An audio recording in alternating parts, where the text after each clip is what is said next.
call the cops on me. On a mission to be champs since they let me free.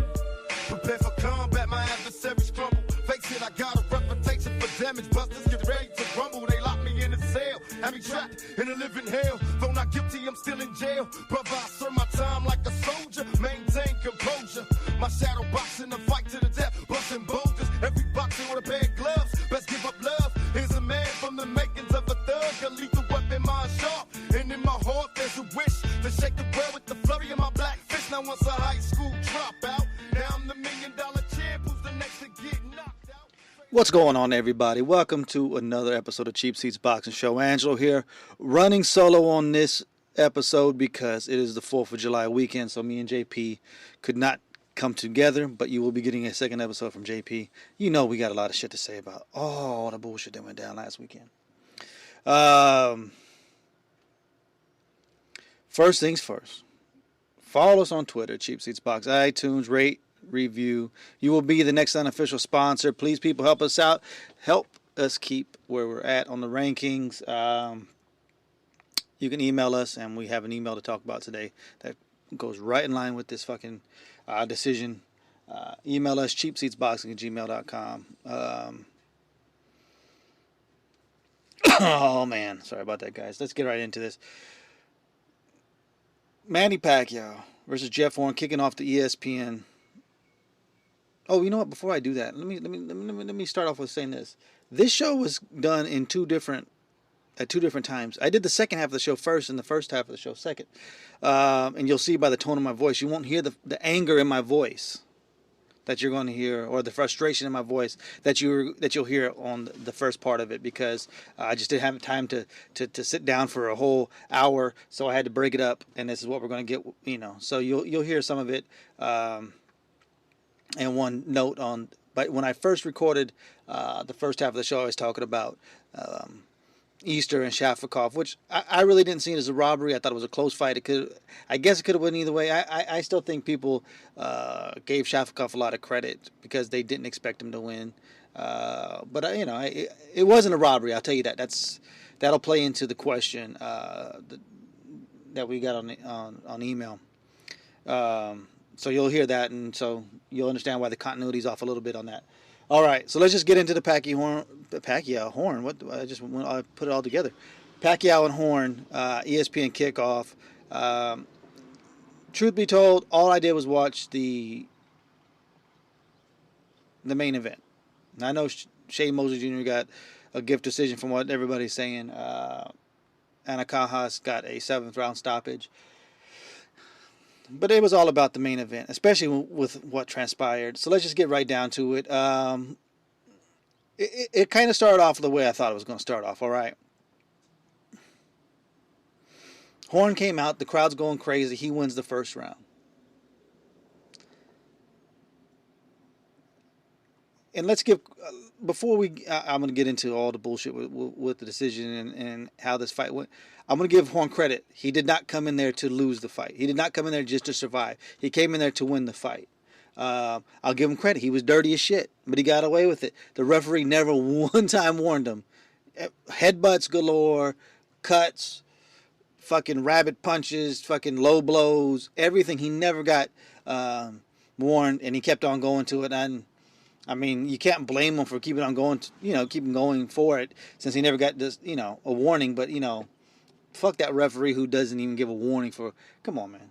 After 2 headbutts, you can't even give a fucking warning. But anyway, he didn't sit down. He didn't just lay down. He actually came to win. He didn't win. But Manny Pacquiao kind of takes control the rest, for the next half of the fight. He wins at least the next 5 rounds. May have lost the 6th round. But, he's hitting him with a lot of clean, short punches. Horn's punches were a little bit more noticeable because how looping his punches are. There's some similarities to Horn and Paquiao and Maidana and Mayweather. Difference is Maidana landed a shit ton more punches than Horn landed. But it's that same kind of, because it's all over the place.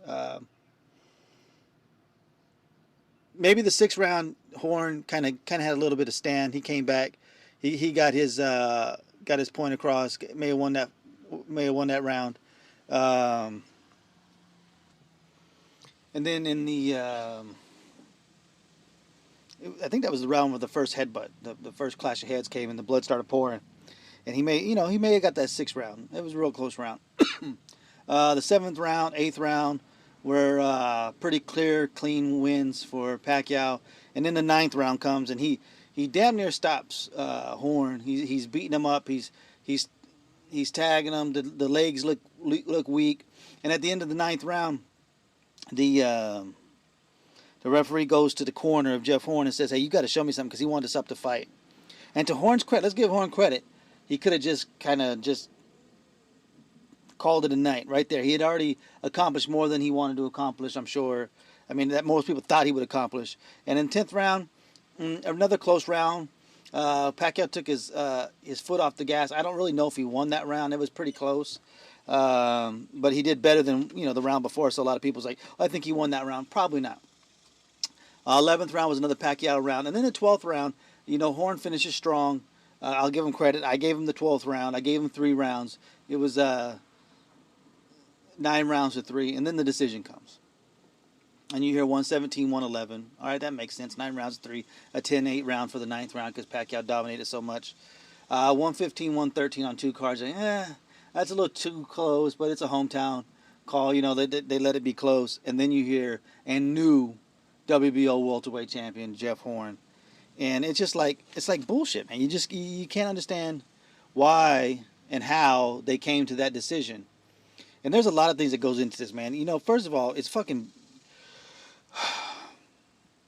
the fact that people can't understand that this fight was not fucking close. Just because he put up more of an effort than even Vargas and Bradley did last year doesn't mean it was a close fight. I hate when people say, yeah, but why was it close? It wasn't fucking close. The punch stats tell you it was 182 to 92 on total punches landed. Manny Pacquiao outlanded him in 11 of the, I'm sorry, I'm flustered, man, in 11 of the 12 rounds.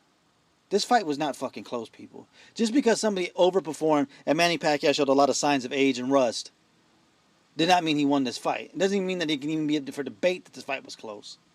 And if you had this fight scored for Horn, I'm sorry. I'm just sorry. You just don't... I don't know what the fuck you're watching. I got to be honest. I just don't get it. There's just no fucking argument for that Jeff Horn won this fight. I don't care who you are, and I don't care how you see things, man. You can't get outlanded 2-1. You can't get outlanded 2-1, more than 2-1 in a percentage. On top of everything, it just doesn't make sense. Pacquiao and Horn almost threw the exact name. I think it was like a 50 punch difference. I think Horn threw 50 more punches in him and landed 90 less. There's just no way to fucking say that this fight was close. I'll hear people say that somehow this fight was fucking close, and Mayweather won a clear decision over Maidana. Those punches were wild, and he was hitting them behind the head and low, and even though they landed almost the exact same amount of punches, I think he won 9 rounds. But then you have the same fucking people tell you that this was a close fight. Bullshit. This fight wasn't fucking close. It screams of a conspiracy. It really does. It's almost like this was the best thing to happen for Top Rank because now you had everybody talking about it. And I know they said it was a ratings win. I don't even know how many people tuned in. I saw 2.1, 2.4 rating. Whatever the fuck that means. I don't give a shit. They said it was a ratings win, so be it. But there's more interest in the decision, so it's almost like, I wonder what went into play in this whole decision. People are saying, well, Terrence, they wouldn't give Pacquiao to Terrence Crawford, but they gave Jeff Horn to Pacquiao. Well, it seems like, maybe because Pacquiao wasn't going to fight him, so maybe Jeff Horn will. Who knows if I know he wants a rematch, but are you going to fucking fight it in Australia after what happened? I don't know, man. I really don't know. It looks fishy. It just looks fishy, man, because if they do rematch, that this fucking thing is going to kill in rate. If they could get this shit done by, say, November, what do we got? What's 4 months? even the beginning of December, 5 months, this shit's going to be a fucking ratings killer. They're going to have sponsors all over the place for this fucking fight. So in that way, it almost looks like a conspiracy in that way. 2 was Tim Bradley. Tim Bradley was overly complimentary to Jeff Horn, almost like saying, let me go get that title back. I can fight this guy. I'll make my comeback against this guy. You know, this is a top-ranked network now for ESPN. So why can't I get in on this? And I'll give Teddy Atlas credit, because you know he kept on letting Bradley keep on saying, this is close, this is close, this is close. You know, this, you never know, this is close. And then he goes, come on, Timmy, who won this fight? Well, I think Manny Pacquiao won this fight. Exactly. It's almost like he's like, look, I know I won a bullshit decision against Manny Pacquiao, so this guy, this has to be, I got to kind of justify my decision over him. It's almost what it felt like. I give Teddy credit. I mean, it's hard to listen to him, but I give him credit. He told Jeff Horn, I didn't think he won this fight. Jeff Horn actually saying that he thought he won this fight. He was winning this fight going to the 9th round. Okay, I guess. I guess probably on the scorecards. I haven't seen the scorecards round by round. He's probably right. What do you say? As much as this is a black eye on boxing, this is exactly what gets the fucking interest going on for the casual fans. It just, I don't know, man. If you have, I'm going to say right now, if you have a YouTube show and you're fucking talking about how Jeff Horn really did win this fight and Manny Pacquiao showed his age, yeah, Manny Pacquiao did show his age, but Jeff Horn didn't win this fight. If you have it, you shut your fucking YouTube channel down. Turn your show off. And if you subscribe to shows like that and you hear that, man, hit unsubscribe on that bullshit. You're just being influenced by people who don't know shit about boxing. I can guarantee you one thing, Roger Mayweather ain't listening to them motherfuckers. Because he knows most people don't know shit about boxing. It just gets fucking, oh my God. Manny Pacquiao is the anti-superstar. Superstars get the calls, but for some reason, he doesn't. In clear victories, he does not. People complained about a couple Marquez fights, and you really could only complain about the 3rd fight. I'm sorry. That fight was close. The first fight was a Pacquiao win. The second fight was probably a draw. The 3rd fight I had at 7-5 Pacquiao, but I get it. That one was close. We can go either way with that. But it wasn't a fucking robbery, unless you're Juan Manuel Marquez. It was a fucking robbery. Every other fucking fight he's had is a robbery. But you want to know how things like this go? Let's get into an email. Patrick Smith emailed me and saying he's talking about, as great as his year's been, he's starting to see decisions. I know he's talking about the Shafikov Easter decision, which I didn't find too egregious. It was a close fight. I thought it was a close fight. I actually scored it for Easter, and you'll hear that breakdown after this. But he was asking, what goes into this? Is it ineffective judging where they're not getting the training, inexperience by the judges? Yes and yes. Is it network bias so viewers think that they're seeing something else than what's actually going on in the ring? Yes. Is it social media warriors where every close decision is a robbery? Yes. All of that goes into it. That's why it's best a lot of times to not, and I do it 95% of the time. This was one of those times I didn't. I listened the whole weekend. I actually did listen to the commentary.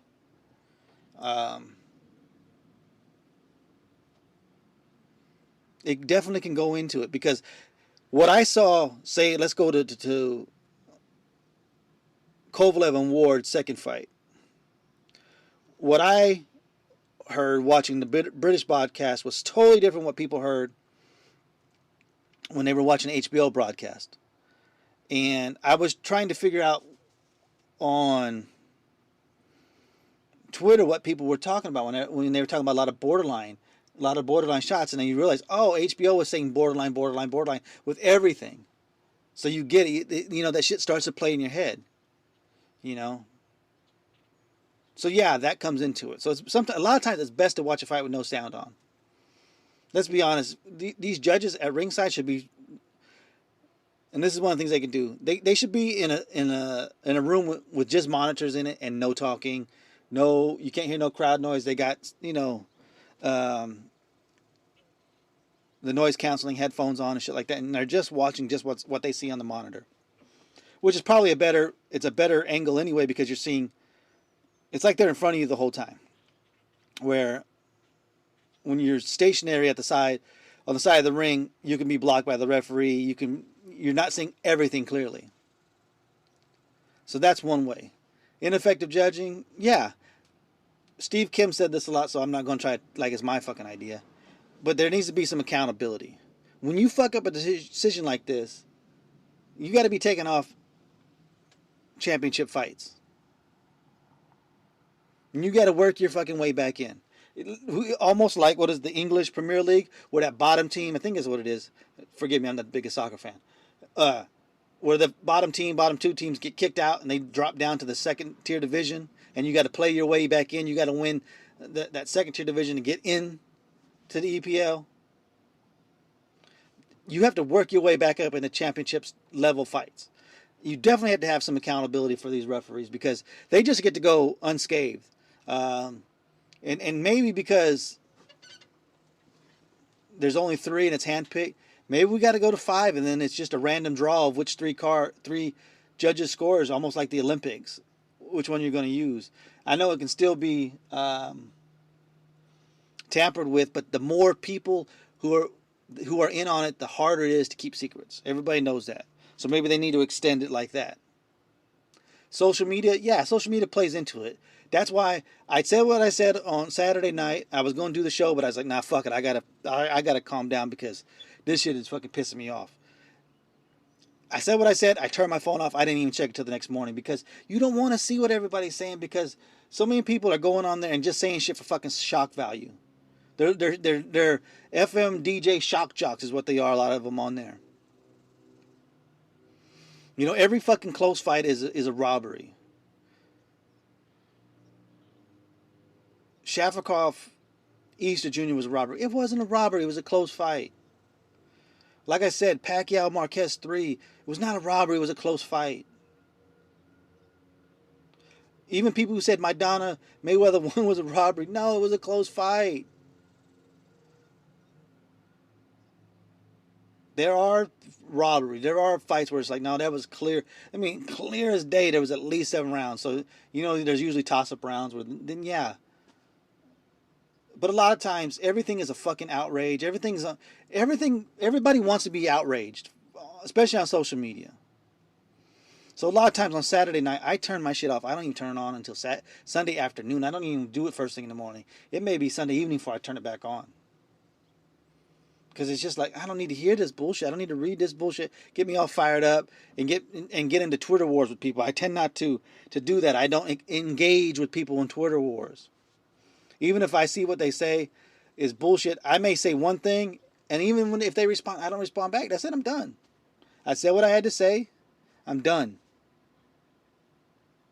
Try it one time. Try turning off the social media. Try turning off Twitter, Instagram, Facebook, all that shit. Turn down the sound on a fight and just watch the fight. You'd be surprised at how different a fight looks when you're not hearing people dictate the terms and condition of what's going on in the ring. You'd be shocked.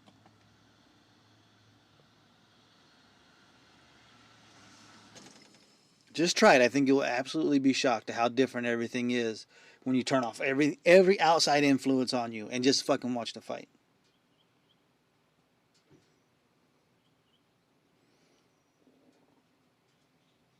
And I'm sorry if you disagree with it and you don't want to hear it. So what? Don't listen. I don't give a shit. I built in a strong enough listenership. I can stand to lose a couple listeners if you don't like how I see things. I really don't. I don't care, because I'm telling you, if you think that fucking Horn won this fight, you really don't know shit. There's just no way around it. I'm sorry if you disagree with it. I'm sorry, whatever. But sometimes shit is just fact. And it's not a fucking opinion. Or if you're one of them people who doesn't score fights round by round, and you just watch the fight, oh, look at all the blood. He won. course, the winner of the fucking fight ended up in the hospital, and the other guy's taking selfies with his wives with no marks on his face. The only marks he's got is the 2 cuts on his head from headbutts.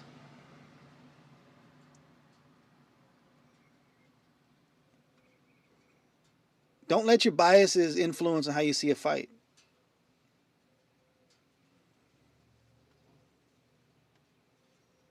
Just enjoy the fight for what it is. Turn that sound down if you need to. Just enjoy. Just be honest with yourself. If you don't like Paquiao, so be it. I don't like Mayweather. But I've always been honest about him. When he wins, and he wins wide, I tell you how wide he won. When a fight's close, I tell you it was close. I actually pick him as fighter of the year because, hey, it ain't about liking somebody. If you respect and understand what they did in the ring, you acknowledge it. That's it. But I swear the people who say the Paquiao won, it's coming from a place where I don't like him. Because this fight wasn't close. If you don't like Paquiao and you said Marquez beat him, I can't really argue with you because I said it's a close fight. But a fight like this, I can argue with you. Tim Bradley won, I can argue with you. This one you can't. There's no argument for it, man. I'm sorry. I feel better. I think I needed that. I needed to get it off my chest. Now I can listen to other shows and be upset. I'll probably turn off half the shows. Most of the shows halfway through because I'll be like, all right, I've heard enough. I don't want to get fucking pissed off again. But JP's going to give the second show this week. You'll get this one. Today is Monday. Let's do it for the 4th of July.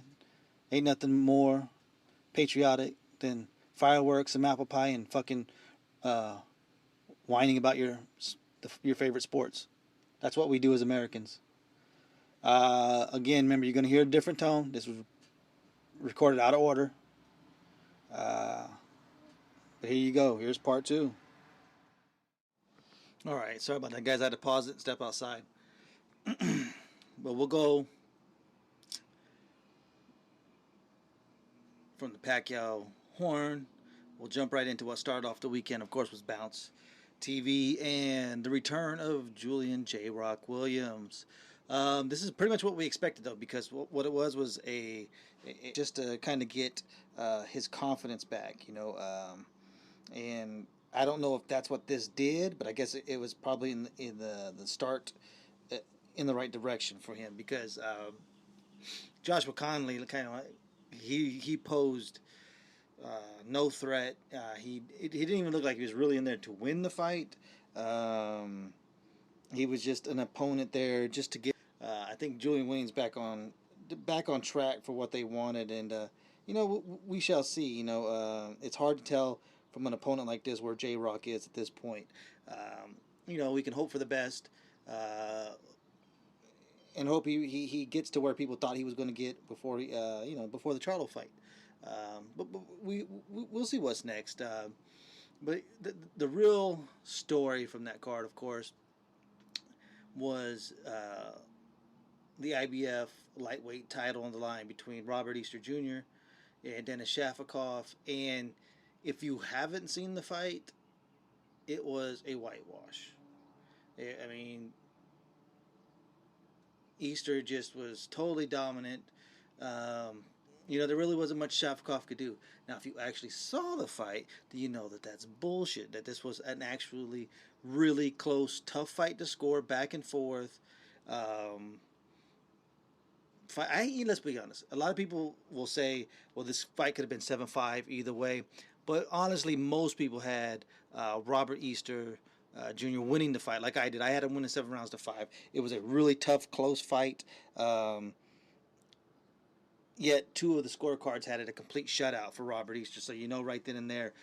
The sad thing was that Shafikov never had a chance to win the fight. You know what I mean? Going into it, he had 0 chance. So basically, if he wins 2 more rounds and most people see him winning the fight 7-5, he still loses a majority decision. That's the crime in the fight. He actually could have won 4 more rounds and won this thing 8-4. Or 9-3, and he still would have lost a majority decision based on the scorecards that we saw. He just literally had 0 chance going into this fight to actually win, and that's a shame. But opening up the fight, I thought they really traded rounds. I think I gave Easter 1-3-4. Gave Shafikov 2-5-6. And so you had a really, really close fight. But I think the turning point really was, I think after the sixth round, Shafikov had a lot of success getting inside.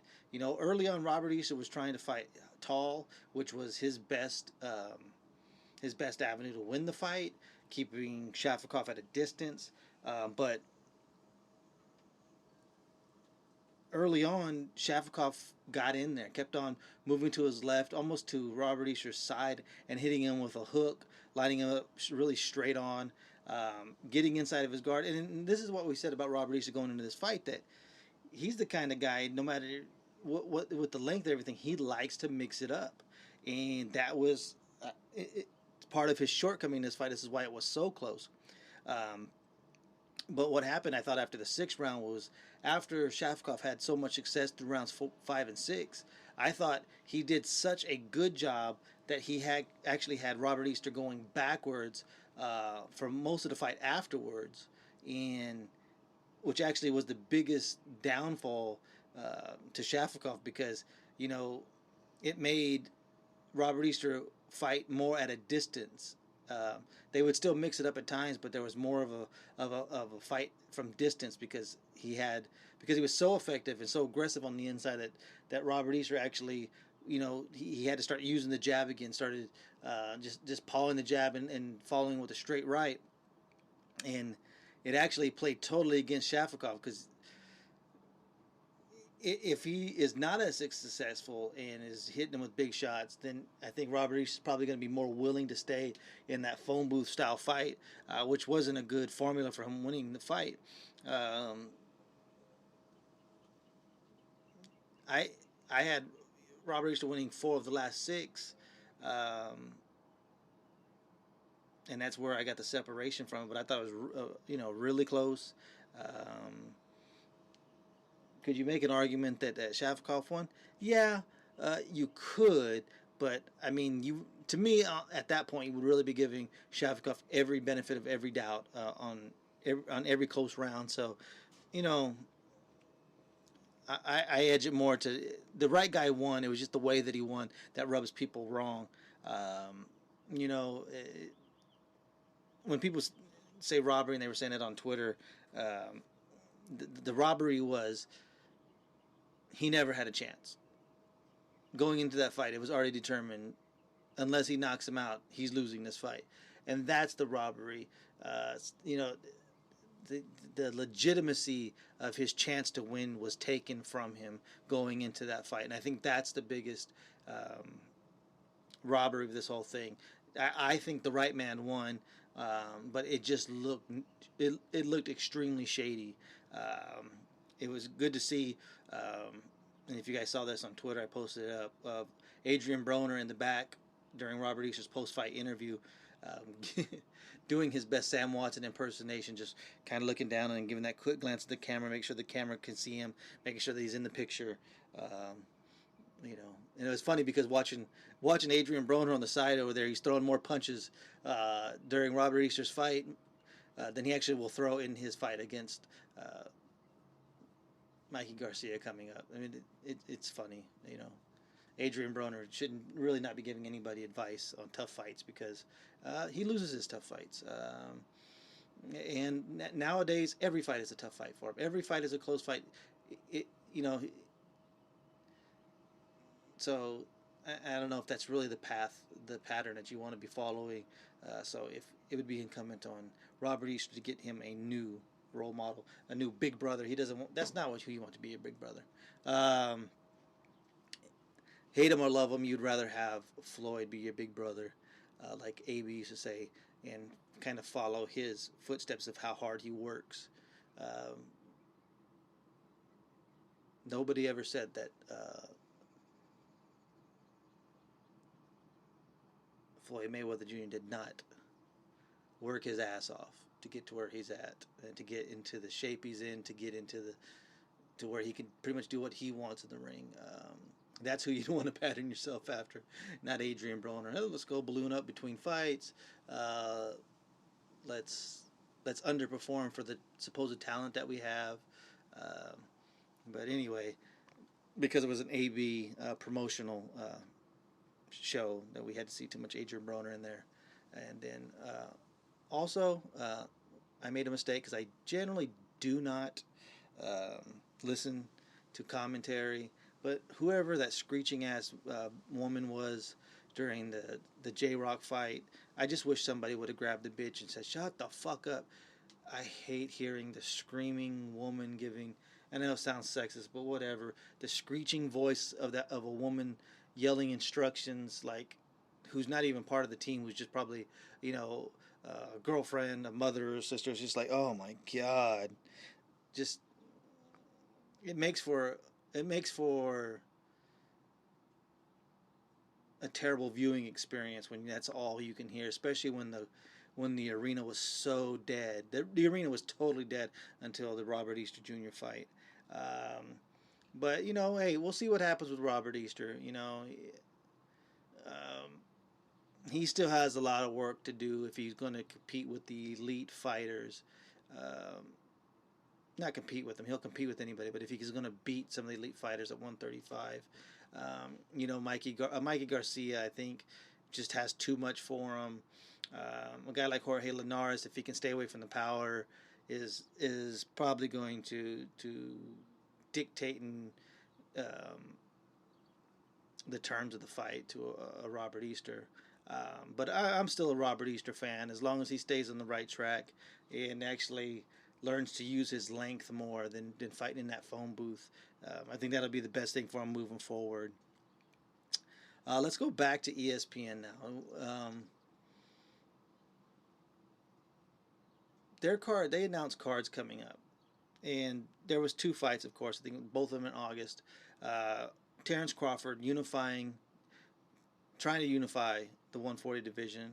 I don't want to sell Indongo short, like he has zero chance.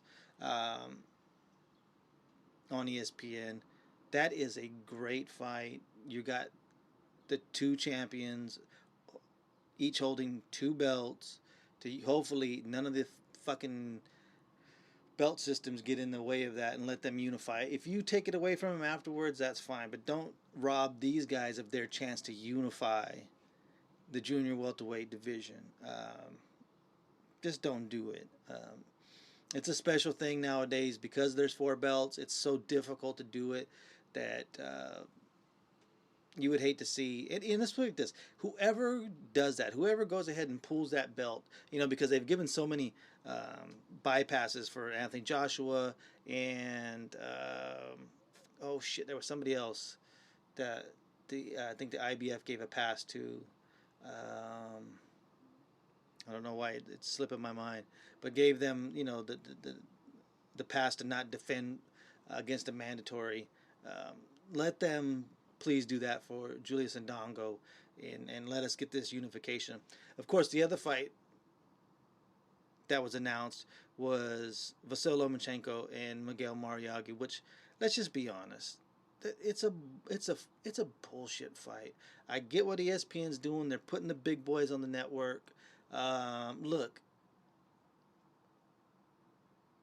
Vasyl Lomachenko hasn't gotten to that point where he deserves, I wouldn't say easy fight, but a pretty much a known. Like, we know what's going to happen in this fight. And Miguel Mariaghi is one of those guys who is, he's one of those guys that has looked good in losses. And I always hesitate to give somebody so much credit for looking good in a loss. It's one of those things. We do it as fans. They kind of remind me of the backup quarterback. You know what I mean?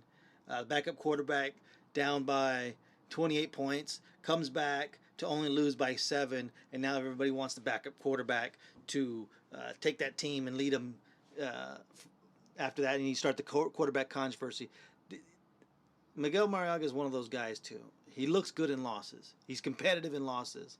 And all this fight's going to line up to be is, look, Mariaga wasn't beaten like this by Nicholas Walters. He wasn't beat like this by Oscar Valdez.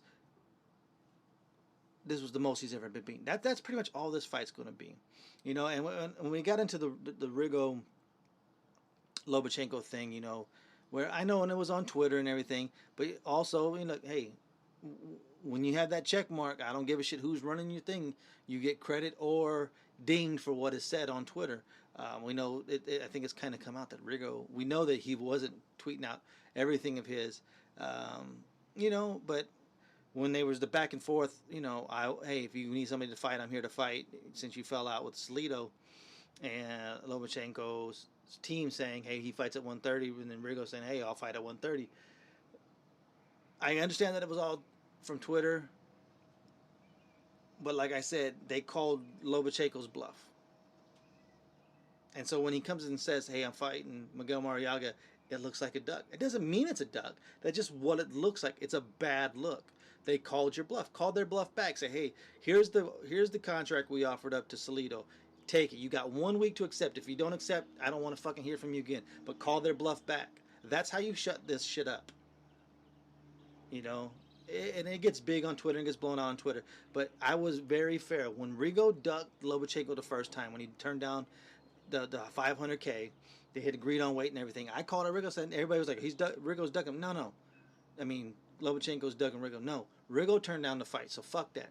I don't play games, and just because I like Lomachenko as a fighter more than I like Rigo, that doesn't mean I'm gonna let it slide on the other side. That's just me. I just don't don't care. And you know, a lot of times it seems like fans, and it's easy to do when you're a fan of one guy or you totally have a disdain for the other guy, that it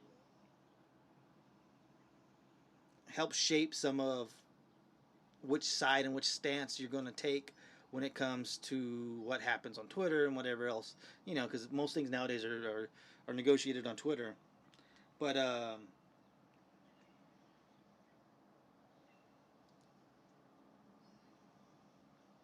it's just, there's a consistency that we have to do as fans. We have to stay consistent with these fighters. You know, it's like it was like the Andre Ward Triple G thing. And I don't think Triple G necessarily ducked Ward the first time. But remember, when you say things, you have to be consistent as the fighter, and as fans, we need to do the same. So when Triple G was talking bad about Canelo and doing the catch weights and everything, I don't do catch weights. I fight at this. You know, I'll fight Chavez Jr. at 168, but then you say, hey, I'll fight Andre Ward, that's fine, 50-50, we'll do it at 164, and all of a sudden you introduce a catch weight. Well, that's a bad look, and we on this show called Triple G out for it. That's just how it is. We're going to call it how we see it. We're going to call it down the middle. Now, with Lomachenko, you're the one on Twitter who put, and even if it was your guy, whoever's running your Twitter account, hey, he's working for you, so you tell that motherfucker, hey, you need to watch what you say, because his tweet last month was, when you have a belt, your goal should be to fight the best and champs, and I want them all, and I want them soon. Well, Miguel Mariaga does not fit that fucking description. Plain and fucking simple. There's no way around it. You can say whatever you want to say, but that's the truth. There are better fighters who have not had their chance at 130. No matter what you think of them, and like I said, you call the Rigo bluff on, say, here, this was what we were going to offer Salido, here's, you can accept it. You got 1 week. If you don't, it's off the table. Get the fuck out of here. I don't want to hear from you again. Tevin Farmer's another guy at 130. I get it. The fight may not be aesthetically pleasing. Farmer may not bring much to the table, but I guarantee you this: you probably could have got Farmer for the exact same price that you got Miguel Mariaga. I get it. It's not an in-house fight, but still, your thing should be to fight in the best, because more people are more high right now at this point on Farmer than they are Mariaga. And I get it. He gave Valdez a tough fight, but he still comfortably lost that fight. Tough or not. So your actions need to follow in line with what you're saying, and if they don't, I'm gonna call you out on it. That's just I just don't give a shit enough about these fucking fighters to give them passes. It's like the Paquiao things. I don't give him a pass for a fucking Jeff Horn. I don't give him a fucking pass for that. If you're in this sport, I don't care how old you are, you're in it to compete. You're not in it to just get fucking free money. That's not how this shit works. That's why I have killed Vladimir Klitschko so much over the years. I think he's one of the most overrated, most hype heavyweights in history. He's still damn good, but when people were saying top 10, I don't buy it. To me, I could run off 10 that are way better than him. That doesn't mean his career wasn't great. The career and who you are as a fighter overall are two different things. It's what I've said. I said that Bernard Hopkins has one of the best careers ever because of his longevity, because of how long he did it. That doesn't make him the best fighter of this generation or his generation. He wasn't. That's just the facts. And so there's no freebies. Paquiao, Mayweather, Cotto, I don't give a shit who it is. You look at a guy like De La Hoya, who I crushed. I could not stand when he was fighting. But his last fights, he was fighting Mayweather in his prime. He was fighting Paquiao in his prime. He was fighting those fights. That's what you do. That's what a real fucking champion does. Julio Cesar Chavez, yeah, they go on that little tour that you never see at the end. But late in his career, he's fighting De La Hoya twice. He's getting beat. He's fighting Kosher Tszyu. That's what you do. It's not just a freebie. And I don't give out freebies. I just don't do that shit. I think when you have a show, yeah, most of us are not reporters. We're not true analysts. We're just fight fans. That's what this whole show has been based off of. We're just fight fans. No so-called experts, because a lot of people like to call themselves experts and they're not.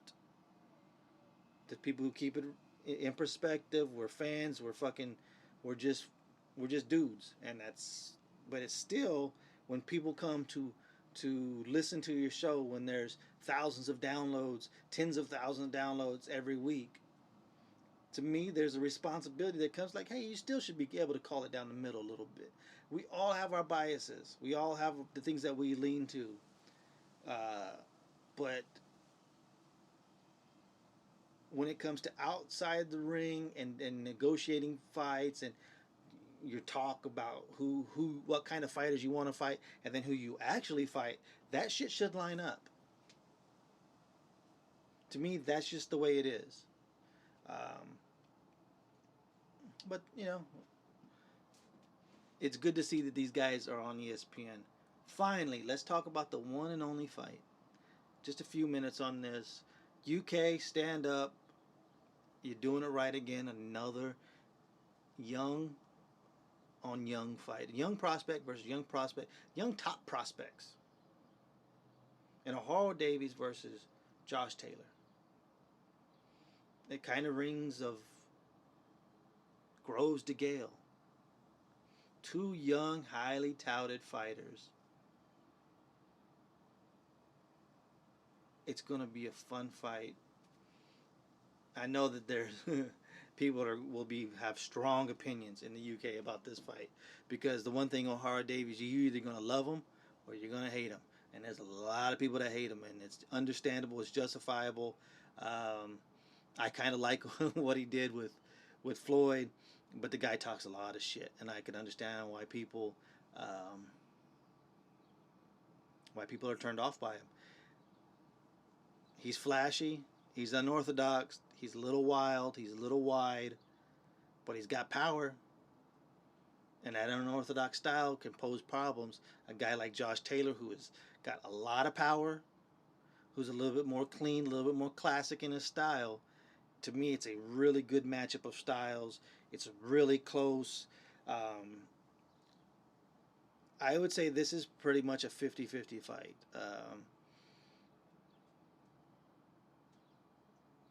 Just watching them, you will edge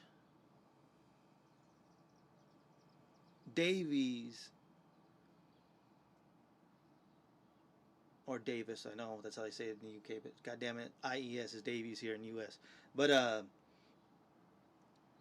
Ohara Davies is he's more advanced in his professional career. So you would edge on that side, on the professional side. Yet Josh Taylor has a much more decorated amateur career, and so even though he's what is he 9 fights in his professional career, or 10 fights, I forget what it is now, but he's that young into his career that, like any good amateur, he's seen all the styles. He can deal with pretty much anything that's thrown at him. So this is going to be, basically, if it stays clean, where where Taylor is just throwing straight punches and utilizing jab, because if he uses that jab, Davies has a tendency to just sit there and wait for the perfect opening for the perfect punch, because he believes in his power so much that is what he's doing. Where Taylor can literally just pick him apart if he uses the jab wisely. And when Davies comes in to hit him with the cleaner, straighter punches, but if it gets into any kind of brawl, you're gonna edge your way to a hard Davies on that. For me, I'm gonna say Josh Taylor's gonna win a close but clear decision. But there are going to be tense moments because Davey is tough. He's got the power.